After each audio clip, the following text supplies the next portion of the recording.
Weekend सवालों का अंत, आपके सवाल सरश्री के जवाब।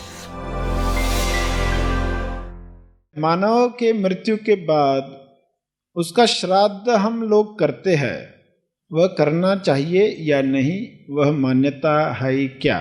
देवी नवरात्रि के पहले दिन माता में श्राद्ध करते वह मान्यता है या करना चाहिए? ठीक है, तो सभी सवाल है वो श्राद्ध पर है। इसको समझेंगे अभी एक एक करके। मानव की मृत्यु के बाद उसका श्राद्ध हम लोग करते हैं, वह करना चाहिए या नहीं, किस इंटेंशन से कर रहे हो, वो सबसे ज़्यादा इम्पोर्टेंट है। वो श्राद्ध किया जा रहा है जिसमें बहुत से लोगों का पेट भरने वाला है तो ज़रूर करो। अगर लगता है उनका पेट भरने वाला है तो कोई ज़रूरत नहीं है।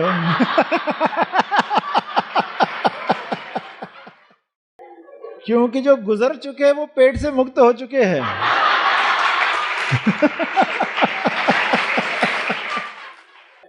पेट और पैसे दोनों से वो मुक्त हो चुके हैं। वहाँ कोई आवश्यकता नहीं कि उनके लिए आप खाना उन तक पहुँचाने के लिए, वहाँ कोई आवश्यकता नहीं है। तो इसलिए इस तरह के जो सब सवाल आते हैं तो उनको पूछा जाता है ये क्या इंटेंशन क्या है अपने आप से, क्योंकि लोग पूछते भी नहीं अपने आप से हम ये कर रहे हैं तो किस इंटेंशन से कर रहे हैं। देखो किसी पंडित पुजारी का पेट भरेगा, उसका व्यवसाय है, लोगों को खाना ही खिलाना है तो फिर कभी भी खिला सकते हैं ना। पर अब इसको समझें कि ये क्यों प्रथाएं बनाई गई होगी। जिन्होंने बनाई एक बड़ा पर्पस था कि जो लोग गुजर चुके उनके लिए ऐसा क्या हम कर सकते हैं जो उनको मदद कर सकता है। एक ही चीज़ है जो की जा सकती है, हमारी विचार शक्ति। हमारी विचार शक्ति यानी हमारी प्रार्थना, वही मदद कर सकती है इस पृथ्वी पर, इस लोक में, स्थूल शरीर के साथ या सूक्ष्म शरीर के साथ। प्रार्थना ही एक ऐसी चीज़ है जो हर जगह पर मदद कर सकती है। तो हम प्रार्थना करें और प्रार्थना करना हम भूल न जाएं, इसलिए कुछ प्रथाएं बनाई गई ये दिनों पर उनके लिए प्रार्थना की जाए। और लोग प्रार्थना बिना कर्मकांड के कर नहीं पाते। मन बड़ा चंचल है, इधर भागता है उधर भागता है, तो कुछ तो उसको कर्मकांड दिया जाता है कि ऐसे ऐसे आयोजन करो, इस तरह की चीज़ रखो, वैसा भाव तैयार करो, वैसा वातावरण तैयार करो, तब जाकर प्रार्थना का मूड बनता है। प्रार्थना का मूड बनाने के लिए बहुत सारे कर्मकांड जोड़ दिए गए। तो जिन्होंने शुरुआत की ये सोचते हुए, देखो जो भी स्टार्ट करेगा, जैसे क्लास में टीचर पढ़ाता है तो सबसे जो मट्ठ बच्चा होता है उसको ध्यान में रखकर विधि बनाता है। जो सबसे मट्ठ होगा ये विधि से उसकी भी एकाग्रता हो रही है, यानी सभी की हो सकती है। सबसे कमजोर बालक की भी एकाग्रता इस कर्मकांड से हो सकती है, तो फिर सभी की तो होने ही वाली है। तो ऐसा करके कर्मकांड बनाए जाते हैं और वो लोग करते हैं और उनको लगता है कि अब ये जो गुजर गए उन तक हमारी ये चीज़ें पहुंच गई, और एक डर रहता है कहीं मेरे पीछे आने वाले मेरे लिए नहीं करेंगे तो मैं भुगतूंगा वहां पर। तो डर से वो अपने बच्चों को भी वो कर्मकांड करवाते रहते गए, करते रहना करते रहे, कहीं वो भूल न जाए, वो आदत उनकी छूट न जाए। आदत उनकी छूट गई तो हमारा क्या होगा। तो वो डर होता है अंदर। डर की कोई आवश्यकता नहीं। अगर समझ हमें मिली है तो आपको किसी भी डर की आवश्यकता नहीं है। तो सवाल जो पूछा गया था कि श्राद्ध हम करें या नहीं करें, तो जवाब अपने आप से इंटेंशन पूछो, किस भाव से। अगर उसमें प्रार्थना का भाव है, उनके लिए प्रार्थना जाए, हमारी तरफ से प्रार्थना जाए, तो जरूर कर सकते हैं। और उसके लिए फिर श्राद्ध का इंतजार क्यों करना, वो तो कभी भी की जा सकती है।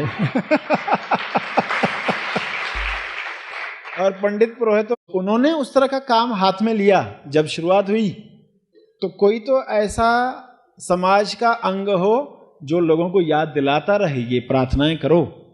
प्रार्थना ही मदद कर सकती है। फिर अपने आप से ये भी सवाल पूछना कि जिसके लिए हम प्रार्थना कर रहे हैं क्या उसको आवश्यकता है हमारी प्रार्थना की। अगर उसने बहुत बुरे कर्म किए हो तो उसके लिए जरूर करना। अगर उसने पूरे संसार जीवन भर वो परेशान रहा, दूसरों को दुखी करता रहा, तो उसको आपकी प्रार्थना की बहुत आवश्यकता है। अगर वो अच्छा था, शांत था, खुश था, तो आपकी प्रार्थना की भी उसको आवश्यकता नहीं है। और ये सब जवाब आज के लेवल के हिसाब से जवाब है। और हायर जवाबों पर हमें जाना है। उसका श्राद्ध हम लोग करते हैं, वह करना चाहिए या नहीं, वह मान्यता है क्या? तो जरूर मान्यता है जब आप इस भाव से कर रहे हो कि इतने साल बीत जाने के बाद भी हम खाना उन तक भिजवा रहे हैं, वरना वो क्या खाएंगे उधर। साल भर क्या खाया उन्होंने?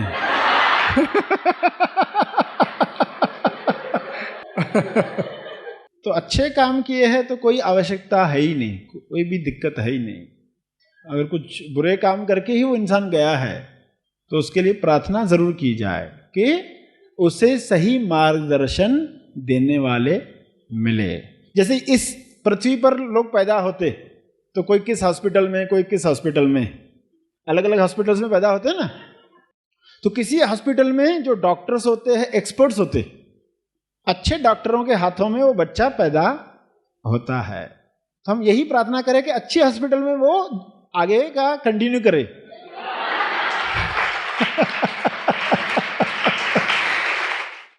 अगर बुरे कर्म किए हैं तो इसके लिए प्रार्थना जरूर करें कि अच्छी हॉस्पिटल में, यानी अच्छे मार्गदर्शन देने वाले लोग उसे मिले।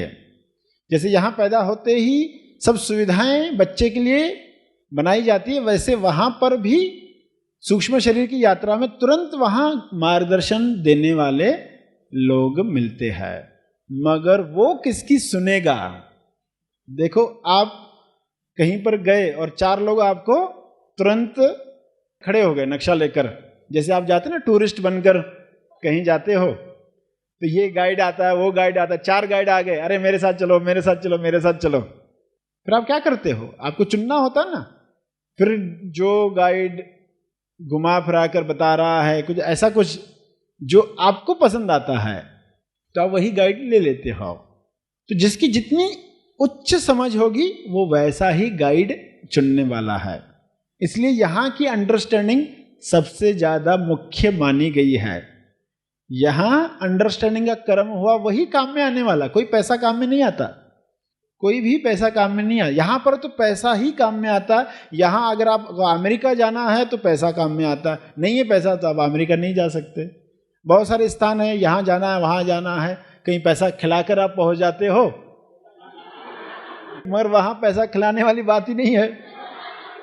वहाँ चेतना का स्तर, वहाँ एक ही चीज काम में आती, चेतना का स्तर क्या है, हमारे अंदर जो कॉन्शियसनेस है उसका स्तर क्या है, 7वीं लेवल है उसकी या लोअर लेवल है।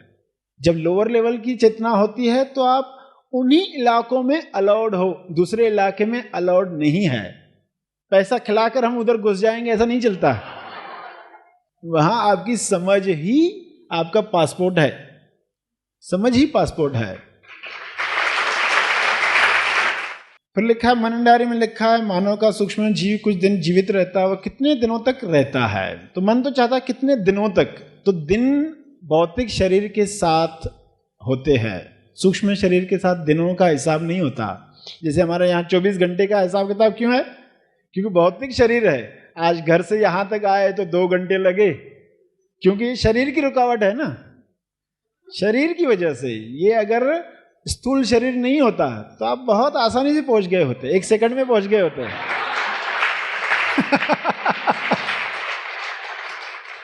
तो शरीर की रुकावट की वजह से समय बना। अब साइंस भी खोज कर रही है टाइमलेसनेस क्या है, स्पेसलेसनेस क्या है। भविष्यवाणियां हो रही है कि ये साल तक लोग ऐसे ऐसे डायमेंशन में पहुंच गए होंगे। जिस गति से विज्ञान तरक्की कर रहा है, तो ऐसे जो कंसेप्ट है जो आज तक साइंस को समझ में नहीं आए कि टाइमलेसनेस क्या होता है, स्पेसलेसनेस क्या होता है, तो अभी साइंस दावा कर रही है कि इतने इतने साल के बाद ये संभव होगा हर एक को जानने के लिए, यानी स्थूल शरीर में ही वो अनुभव लेने के लिए ऐसी मशीनें बनाई जाए, ऐसी मशीनें अनुभव दे पाए, इस तरह का काम चल रहा है विश्व में। मगर यहाँ अगर सवाल पूछा गया है तो ये मत सोचना कि उसमें कोई यहाँ का पैमाना दिनों का कि इतने इतने दिन 11 महीने रहेगा कि 11 साल रहेगा, ऐसा नहीं है, क्योंकि वहाँ समय का पैमाना बिल्कुल अलग है। फिर समझाने के लिए बहुत सारी बातें बताई जाती, जैसे यहाँ का आपने 100 साल बिताए तो वहाँ का 1 साल, यहाँ 100 साल बिताए तो वहाँ का 1 साल खाली, 1 साल में 100 साल आपके, तो फिर पता चलता है कि कितना बड़ा वो जीवन होगा। तो इस तरह सिर्फ एक कंपैरिजन की जा सकती है। देखो समय जब आप किसी का इंतजार कर रहे हो, वो नहीं आ रहा, थर्मामीटर मुंह में डाला है तो 1.5 मिनट भी बहुत बड़ा लगता है कि खत्म ही नहीं हो रहा है, बार बार देखते हुआ कि नहीं हुआ कि नहीं हुआ कि नहीं। और अपने फेवरेट फिल्म को देख रहे हो तो 3 घंटे कैसे बीत गए पता ही नहीं चलता है। तो सिर्फ ये कंपैरिजन की जा सकती है कि समय कब है जब बोर्डम है, समय कब है जब स्थूल शरीर है, समय तब होता है, वरना समय कहाँ है। भक्ति में लोग बोलते दिन कैसे बीत गया पता ही नहीं चला। तो मान्यताओं से बाहर आ जाए, मान्यताओं से बाहर आकर अगर कर्मकांड करने पड़ते हैं फैमिली के बाकी लोगों की वजह से तो आप करेंगे, मगर अंदर से इंटेंशन क्लियर रखेंगे कि हम क्यों श्राद्ध कर रहे हैं। और अगर ऐसी कोई कंपल्शन नहीं है तो ऐसी बातों का डर हमें नहीं रखना है। क्या आप तैयार हैं अपनी असली आध्यात्मिक यात्रा की ओर पहला कदम बढ़ाने के लिए? क्या आप तैयार हैं अपने मैं को समर्पित कर समर्पण की शक्ति से मोक्ष का द्वार खोलने के लिए? तो आपके लिए प्रस्तुत है संपूर्ण समर्पण शिविर, समर्पण से मोक्ष की ओर, the path to ultimate freedom. यह शिविर केवल हैप्पी थॉट्स तेज ज्ञान चैनल के मेंबर्स के लिए उपलब्ध है। तो इस शिविर का लाभ लेने के लिए आज ही चैनल के होम पेज पर दिए गए ज्वाइन बटन को दबाकर हैप्पी थॉट्स तेज ज्ञान चैनल की मेंबरशिप लें। धन्यवाद।